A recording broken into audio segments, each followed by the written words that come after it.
Assalomu alaykum. YouTube'dagi Notiq Uz kanalimizning muxlislari.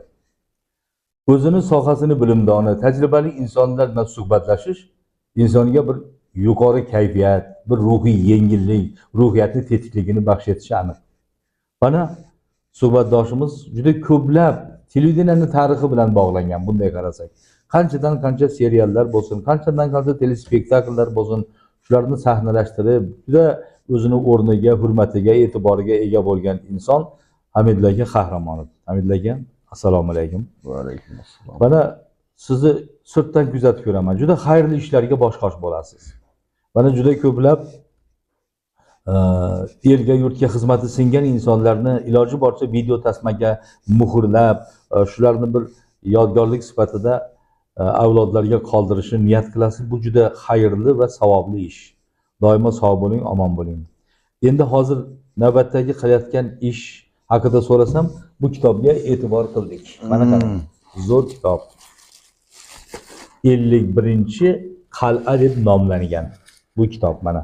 Bu kitobning video sharhini ham men bir paytlari YouTube'da mana xuddi shu kanalda qo'ygan edim, ko'rsatgan edim. Endi qilayotgan xayrli ishingiz nima bilan bog'liq? Shu haqida gapirsangiz bemalol. Endi mana shu 51-qal'a deganda men shu Ne'matullo Xudoybergenov degan bir shaxs bilan tanishib qoldim.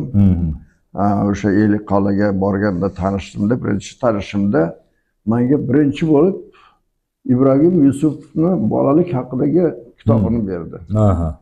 Yana bir qancha kitoblar turibdi, sovg'a qilib o'tirib beryapti. Bu hokim bo'lsa, bu davlat arbobi bo'lsa, xalq bilan birga ishlash kerak. Buni adabiyotga, san'atga, butun insoniyatni bag'ri kengligiga tashabbus qilib, o'shaga kirishib ishlashi meni qoyil qoldirdi. Shuning uchun mana shu odamni bir tasvirga tushirish, uni u haqida film yaratish. Mana hozir men kutubxonada, Navoiy kutubxonasida ishlayman. Shu katta tadbirlarni qilyapmiz. Mana o'zingiz bilan birga juda ko'p narsalar qilganmiz. Mana shu sonini ham ana shu odamga bag'ishlab shuni qilmoqchiman. Rahmat, juda zo'r. Mana bu sen ekani bir fikri keltirilgan ekan mana shu kitobda. Qancha yashaganing emas, qanday yashaganing muhim. Umringni muddat bilan emas, mehnat bilan o'lcha. Hayotga keldingmi? Ichida yasha. Umring uning yonidan o'tib ketmasin. Senekaning mana faylasufning mana fikri keltirilgan. Kitobda mana shunaqa butun bir faylasuflarning hayot bilan, umr bilan bog'liq bo'lgan fikrlari ham keltirilgan. Juda xayrli ish. Endi hali Jayhun Mirobi deganni bir ko'rib chiqdim. O'zbekiston tarixi telekanali orqali efirga uzatilgan ekan. Avlodi, 25 daqiqa. Shunday ekan, men ko'rdim. Muhammad Hojidan boshlangan ekan. Muhammad Hoji Aminiddin o'g'li keyin yana bir narsani ko'rdim. Shunda miroblar haqida gap ketgan mana. Miroblar avlodida xonqaga mirob bo'lishi, eng muhimi bobolari Feruz Muhammad Rahimxon Bahodirxon Soniyni e'tiboriga tushgan. Undan keyin o'g'li Asfandiyorga ham davrida ham bu sulolaga e'tibor bo'lgan, har ikkalasi ham mirob qilib tayinlanganda mana. Muhammad Rizo Yerniyozbek o'g'li Ogahiy va uning ota-bobolari ham mirob bo'lgan. Juda katta miroblik suv ilmida. Shunga Ne'matullo Xudoybergenovni men orqa-ravotdan bilardim. Biz bilan tanishganimizga 2-3 yil bo'ldi. Lekin bularning xayrli ishlari, san'atkorlarning adabiyotga, san'atga, madaniyatga e'tibori nihoyatda kuchli ekanligini, har 2 yilda 50-qal'ada o'tkaziladigan tadbirlarga o'zi bosh-qosh bo'lishi, tashabbuskorlik qilishi haqidagi xabarlarni eshitib bilib yurdim. O'zlari ham siz bilan ancha oldin ko'rishmagan ekanmiz degan fikrni aytdilar. Menda ham xuddi shunday fikr. Mayli, endi eng muhimi bu hamkorlik yaxshi. Shunda bularning ijodida 3 ta tushunchani bog'lanishini ko'raman-da. Suv, so'z va soz. Demak, mana shu suv, so'z, soz. Mana shuni bog'lanishida ham bir hikmat bor. Suv bu miroblik ota-bobodan meros bo'lib kelgan bo'lsa, o'zi ham xuddi shunday tizimlarda mana deputat sifatida, hokim sifatida juda katta ishlarni amalga oshirgan. San'atkorlarga ham e'tibori yuqori bo'lgandan keyin mana u yerda soz degan so'z ham bor. Demak, o'zi so'zni o'zi qadrlab biladigan va chinakam ma'noda hozirgi paytda hokimlarni nutqi, xulqi va muloqot va muomala etiketi, madaniyati ko'ngildagidek emasligini davlatimiz rahbari ham bir necha bor chiqishlarda aytdilar. Albatta. Juda ko'p mansabdor amaldorlarning ishidan qoniqish hosil qilmayotganligini davlatimiz rahbari e'tirof etib, ma'naviyatda inson nega bunday qilasiz, nega unday qilasiz degan mazmunda bir e'tirozlar ham bo'lgan edi.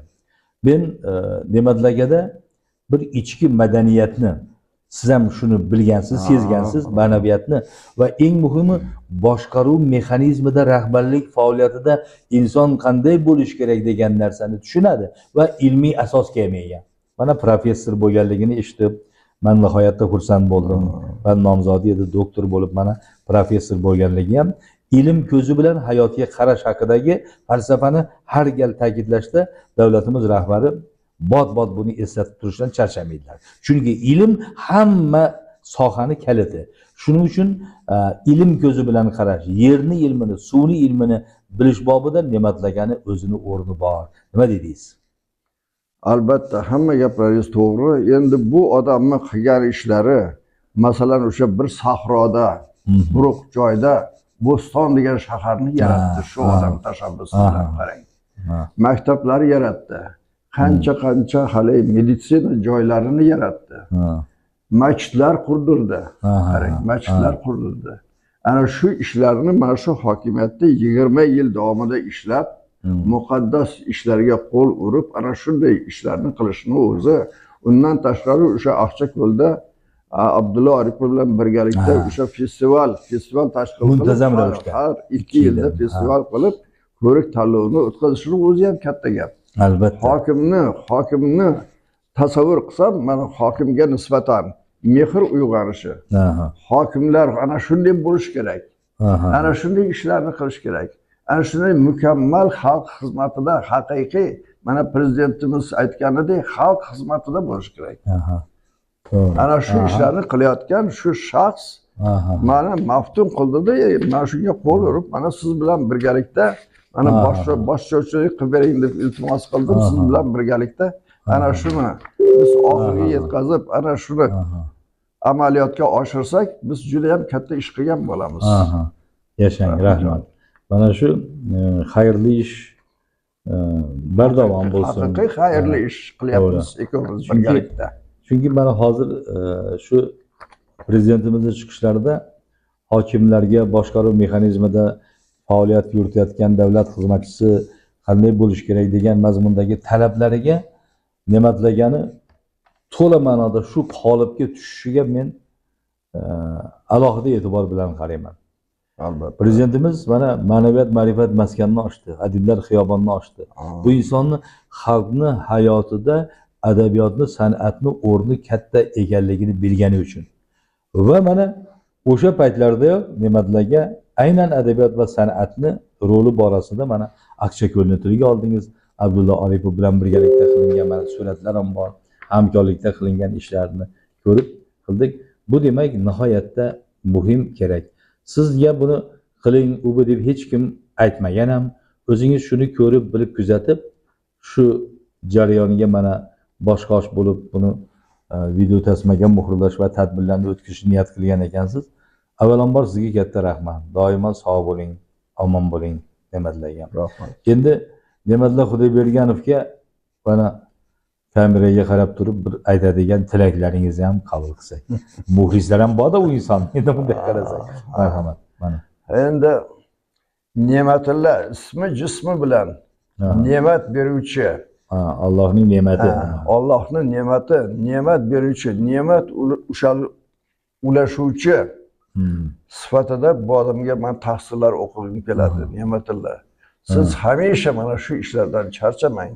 Mana hozir o'sha hokimlikdan bo'shab ham hozir yangi ishlarga qo'l urdingiz. Mana professor darajasiga erishdingiz. Mana hozir o'sha talabalar bilan birga darslar o'tib, ularga uqtirayotgan, ularga mehnatiga, ongiga tashabbuslar kiritib, ularni ongiga yetib borayotganingizdan men juda ham xursandman. Omon bo'ling, sog' bo'ling. Rahmat. Hamidaga nomidan ham ma'lum degani juda zo'r chiqdi-da. Yaxshi nom Allohdan in'om dedi. İn'om degan so'zni o'zagi ne'mat degan so'zdan olingan. İn'om ne'mat degan. Allohning ne'mati degan. Demak, shunday insonlar bo'ladiki, bu insonlar shu elni yurtni yaxshi ko'radi, yerni qadrlaydi, elni qadrlaydi, umrini shu ishga safarbar etib keladi. Ana shu yo'lda Ne'matlar aka siz aytganingizdek umr tilaymiz. Uzun ham sermazmun umr doim ularga hamroh ibratli umr. yashang. Sog' bo'ling. E'tiborlaringiz uchun rahmat. Sog' bo'linglar, omon bo'linglar. Bizni kuzatishda davom eting.